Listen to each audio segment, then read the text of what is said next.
नमस्कार, मैं Atul Pratap Singh BVSc and AH का छात्र संचालक के रूप में आपका फिर से हार्दिक स्वागत करता हूं हमारे आईवीआई पॉडकास्ट श्रृंखला में। इसी श्रृंखला में आगे बढ़ते हुए आज हम एक महत्वपूर्ण विषय लेकर के आपके समक्ष आए हैं। आज का विषय है ट्यूबरकुलोसिस। ट्यूबरकुलोसिस एक ऐसी बीमारी है जिसको भारत में एंडेमिक माना जाता है। विश्व स्वास्थ्य संगठन के अनुसार दुनिया भर में जो केसेस रिपोर्ट होते हैं उसका 28% बर्डन सिर्फ भारत देश पर है। इसी विषय पर हमसे बात करने के लिए हमारे एक्सपर्ट गेस्ट हैं डॉक्टर प्रेमांशु दंडपत सर। आप division of bacteriology and mycology में हेड ऑफ डिवीजन के रूप में कार्यरत हैं। ट्यूबरकुलोसिस रिसर्च में आपका 20 वर्षों से भी अधिक का एक्सपीरियंस रहा है। Welcome to our show sir. Thank you. बहुत बेसिक से क्वेश्चन से शुरुआत करते हैं सर, ट्यूबरकुलोसिस क्या है? ट्यूबरकुलोसिस एक क्रॉनिक बैक्टीरियल इन्फेक्शियस डिजीज है जो मनुष्य और पशुओं दोनों में होता है। ज्यादातर ट्यूबरकुलोसिस जो मैमालियन स्पीसीज है उसमें इन्फेक्ट करता है। सर, ट्यूबरकुलोसिस को एक जूनोटिक बीमारी बताया जाता है, तो जूनोटिक बीमारी के रूप में ये कितना खतरनाक हो सकता है, इसके बारे में थोड़ा बताइए। ट्यूबरकुलोसिस विश्व स्तर पर ह्यूमन डेथ्स का एक प्रमुख कारण है और इन्फेक्शियस रोगों से होने वाली मौतों से सबसे ऊपर है। ह्यूमन ट्यूबरकुलोसिस के अधिकतम मामले माइकोबैक्टीरियम ट्यूबरकुलोसिस नामक जीवाणु से होते हैं, जबकि जानवरों में माइकोबैक्टीरियम बोविस, माइकोबैक्टीरियम ओराइजिस या माइकोबैक्टीरियम कैप्री से ज्यादातर टीबी होता है, जो कि जूनोटिक है।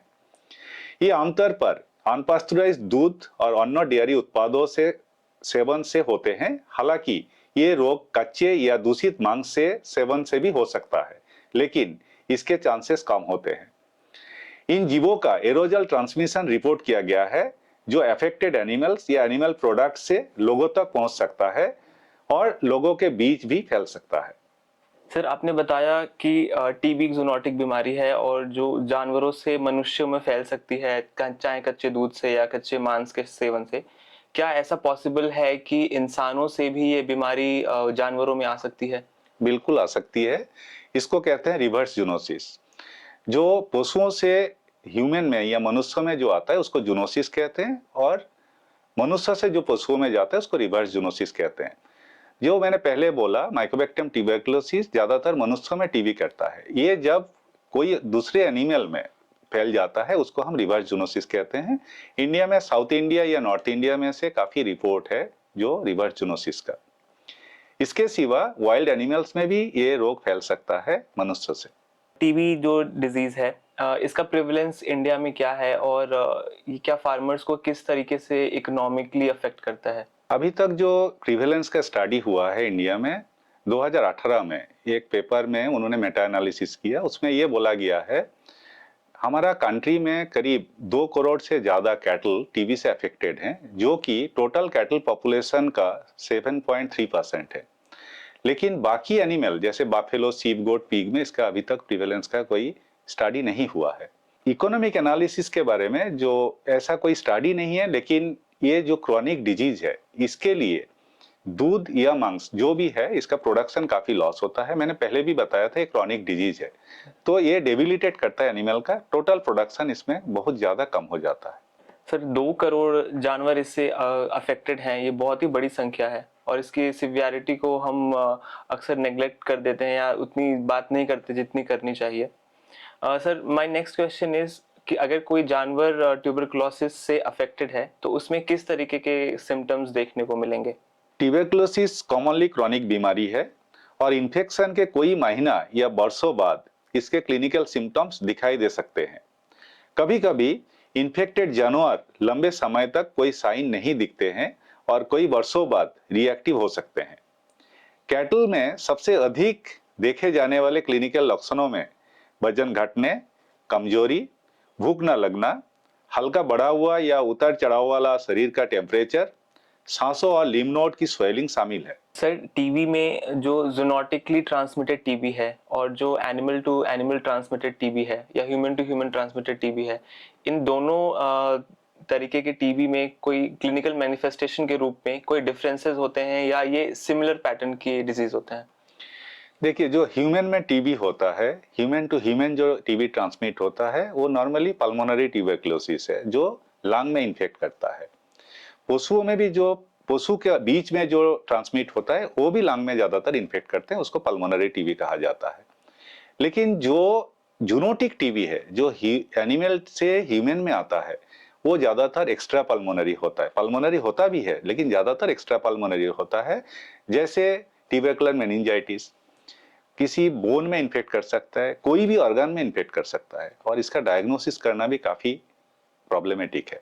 सर, टीबी के कंफर्मेशन के लिए टीबी के पेशेंट्स में जो हम डायग्नोस्टिक टेस्ट परफॉर्म करते हैं, उसके लिए अभी हमारे पास कौन कौन से टेक्निक्स या टेस्ट्स अवेलेबल हैं? लाइव एनिमल में नॉर्मली ट्यूबरकुलिन टेस्ट से ट्यूबरकुलोसिस डायग्नोसिस होता है, लेकिन गामा इंटरफेरोन रिलीज ऐसे करके एक टेस्ट है जो ब्लड लेके लेबोरेटरी में टेस्ट भी हम कर सकते हैं।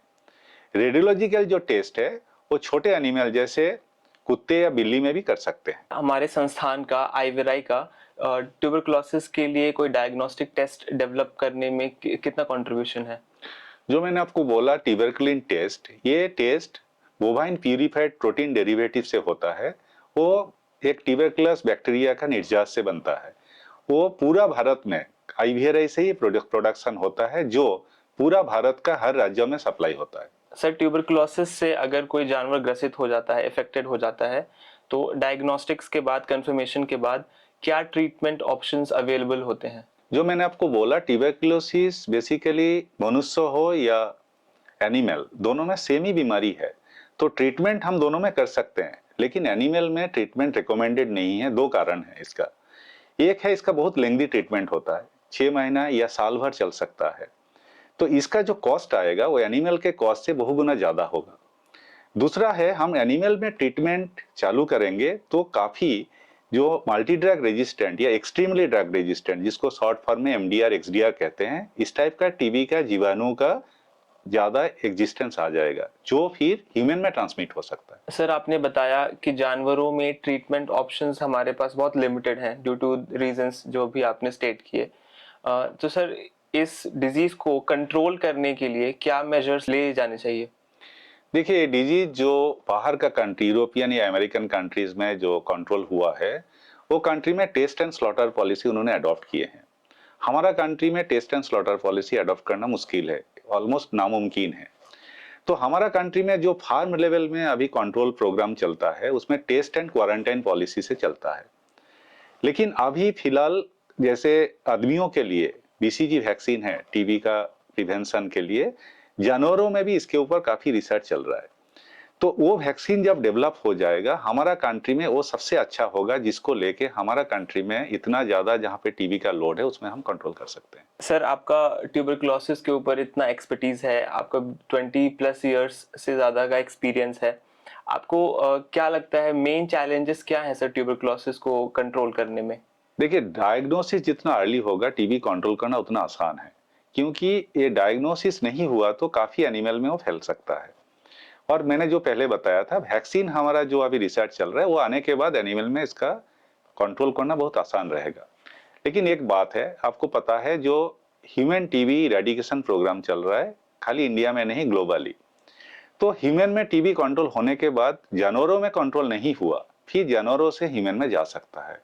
इसीलिए वन हेल्थ अप्रोच से ह्यूमन और एनिमल दोनों में एक साथ टीबी कंट्रोल करने का जरूरत है, तब ग्लोबली ट्यूबरकुलोसिस इरेडिकेट हो सकता है। हमारे व्यूअर्स के लिए अगर आप कुछ टेक होम मैसेज देना चाहें?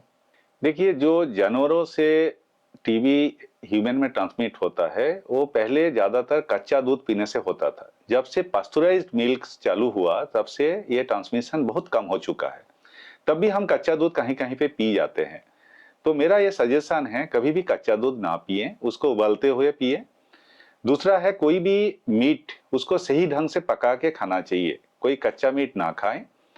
और कोई एनिमल टीबी में सस्पिशन है, वो अफेक्टेड हो सकता है, उसको तुरंत टेस्ट कराएं, और वो पॉजिटिव मिला तो एनिमल को सही ढंग से हैंडल करें, जैसे ग्लव्स पहन के उसको खाना दें, उसका दूध निकालें। तो इसी हिसाब से कम जूनोटिक टीबी का ट्रांसमिशन कम हो सकता है। सर, आपने ट्यूबरकुलोसिस बीमारी के बारे में बहुत वैल्यूबल इंसाइट्स दिए, उसके ज़ूनोटिक पोटेंशियल के बारे में, कंट्रोल मेजर्स के बारे में, और कैसे स्पेशली हमारे पशुपालक जो भाई हैं, मित्र हैं, वो कैसे अवॉइड कर सकते हैं खुद के लिए ट्रांसमिशन। सर, आपका बहुत बहुत धन्यवाद हमारे साथ जुड़ने के लिए, आप कीमती समय निकाल कर आए।